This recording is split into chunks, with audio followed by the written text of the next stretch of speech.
The video itself lasts only a few seconds, yet those brief moments have set South Africa on fire, like a spark falling onto dry grass.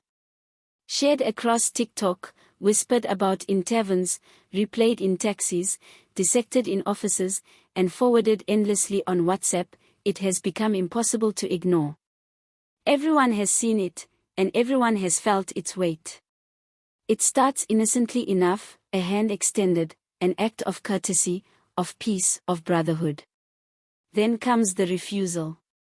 Lieutenant General Elias Lamotsi does not accept the gesture. He does not mask the moment with a polite smile or excuse. Instead, he simply pauses, calm, steady, deliberate, keeping his arm at his side, his hand unmoving.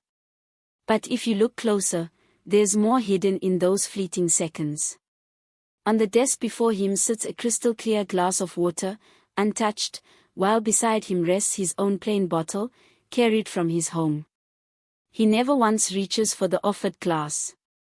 To most viewers, it might appear insignificant, a quirk, a forgettable habit. Yet to those who understand the treacherous world of South African politics, the meaning is darker. This was no accident, nor was it social awkwardness. This was survival. Elias Lamotsi is no ordinary figure. He is the eye of a political storm, standing at the heart of the Madlanga Commission, a tribunal tearing open the wounds of corruption, exposing rot layer by layer. He knows too well that in such battles, death doesn't always announce itself with gunfire. It can travel through a smile. It can slip inside a handshake. It can wait inside a glass of water. The question, then, is not why he refused. The real question is what knowledge he carries that makes him believe his very life is dangling by a thread. And that, my friends, is where this story begins. To understand why General Lamotsi fears even the simplest gestures, a handshake, a sip of water, you must first understand the battlefield he walks upon. For decades, South Africa has carried the scars of state capture. This was not mere corruption, it was the theft of the nation's very soul. Public wealth was plundered, institutions were hollowed out, and democracy itself was poisoned drop by drop. Under Jacob Zuma's presidency, the police, intelligence services, and even parts of the judiciary bent under the weight of shadowy networks. Investigations stalled and quietly disappeared. Evidence was locked away. Honest officers were sidelined while loyalists climbed ranks they had not earned. The very organs meant to defend the people were twisted into shields for the corrupt. The Madlanga Commission was created as a last line of defense, charged with a dangerous mission: shine light on darkness, trace the flow of money, name the guilty, and pull back the curtain on the puppeteers. Into this storm walked General Lamotsi. A soldier, a commander, a man who had watched the guardians of law turn into agents of silence. He knew where the figurative, and perhaps literal, bodies were buried. His testimony was never going to be ordinary. It was expected to erupt like a grenade in a crowded hall. And that is why he was afraid. On the day of his testimony, the atmosphere was electric. South Africa held its breath. Inside the chamber, cameras zoomed closer, reporters scribbled frantically, and millions tuned into live streams.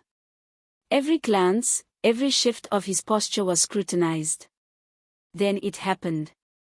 A fellow official, smiling warmly, extended a hand in greeting. A small act of courtesy, yet Lamotsi remained still. His voice was steady, his face composed, but his hand stayed at his side. A quiet refusal.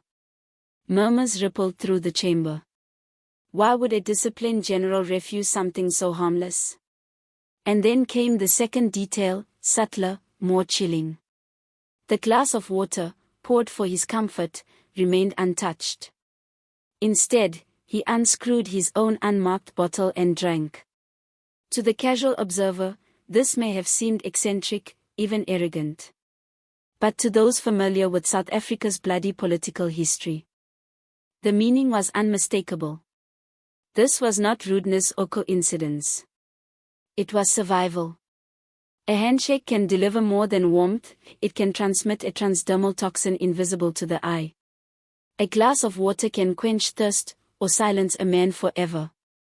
Before the cameras and the nation, Mkhwanazi revealed that he trusted nothing, not even the air he breathed. This was not paranoia. This was calculation. He believed, with every fiber of his being, that people so ruthless and so desperate to bury their secrets would kill him in broad daylight, on live television, rather than let him speak. And so the nation asked itself the haunting question, what could this man possibly know that makes him such a threat? The answer came when he finally opened his mouth. What followed was not testimony, it was a detonation. He exposed a police service rotting from within. Strategic posts were not filled by merit, but by loyalty to political factions. Investigations into the powerful were stalled or smothered in endless bureaucracy. Evidence vanished overnight. Officers were intimidated, silenced, or bought. He described a chain of command splintered by interference, where badges no longer represented service to the people, but servitude to the corrupt.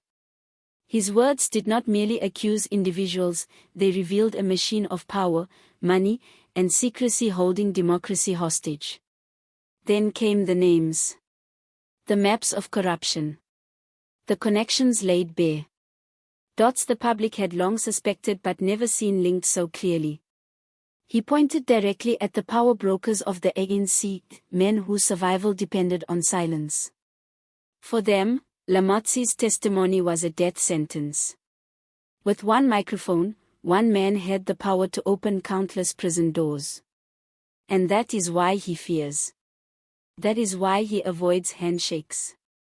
That is why he carries his own bottle. Because he knows too much.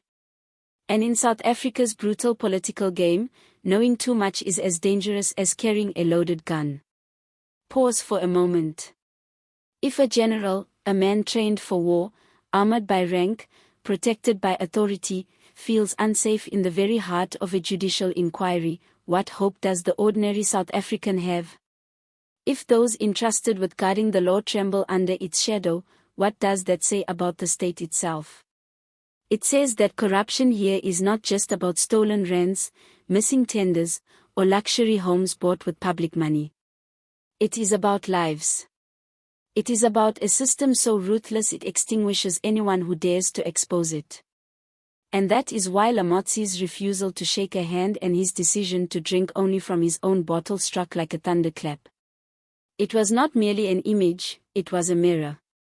A reflection of a nation where truth itself has become deadly, and survival is measured sip by sip, gesture by gesture. The reaction was immediate. Social media exploded. Twitter hashtags surged. TikTok overflowed with clips. WhatsApp groups buzzed with hurried voice notes, "Did you see it? He refused the handshake. Look, he brought his own water. What does he know?" Opposition parties pounced. The EFF thundered that South Africa had become a place where whistleblowers prepare their own funerals before they speak. International media broadcast the images worldwide. For investors and foreign governments, the symbolism was catastrophic. South Africa appeared less like a democracy and more like a state suffocated by shadows, where truth-tellers walk with targets on their backs. For General Mkhwanazi, there is no return to normal life. Every public appearance now feels like a chess match where every move could be fatal. Every handshake avoided draws whispers. Every meal is inspected twice. Every drink is eyed with suspicion before he takes a sip. He does not live behind prison walls, but he lives within a cage of vigilance, built from fear, locked by paranoia, guarded by shadows. Yet here lies the paradox: the more fear tightens its grip, the brighter his courage shines. Despite whispers of assassination, despite the news invisibly hanging at his throat, he still stepped forward. He still testified. He still named names. He still chose truth. But this story is bigger than one general. The question now lies with South Africa itself. Will the nation allow darkness to choke its future? Or will the bravery of men like Mkhwanazi ignite a fire strong enough to burn it away? Because this is no longer about a handshake. It is no longer about a bottle of water. It is about the soul of a country. This is a battle where silence kills, and truth is the only weapon. Where democracy teeters between capture and freedom. At the storm's center stands one man who dared to refuse a handshake, knowing that in this deadly game of shadows, even the smallest touch can carry death. The world is watching. History is recording. And across South Africa, in homes and in hearts, echoes the chilling question: will the truth survive long enough to be heard, or will fear once again claim victory?